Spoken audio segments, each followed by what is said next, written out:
Welcome to Sweet Life Beat Life. We hope this video helps. You start by verifying the essentials: consistent headers, correct types, and no stray blank rows.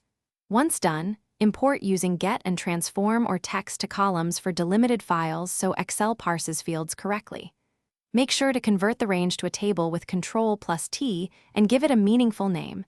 This creates structured references and makes formulas, filters, and pivot tables robust.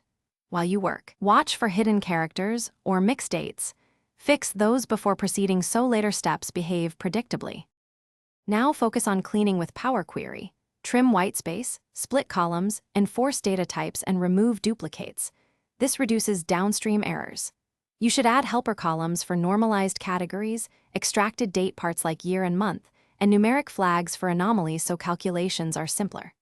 After each transformation, load a preview and validate with quick sum, count, and unique checks to ensure totals match expectations. Once comfortable, close and load.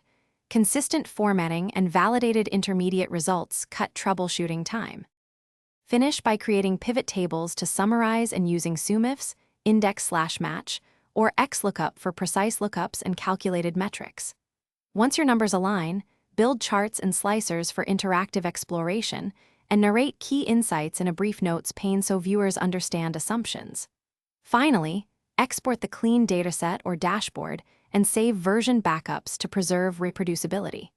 If totals or joins look wrong, check for inconsistent keys, leading/trailing spaces, or mixed data types.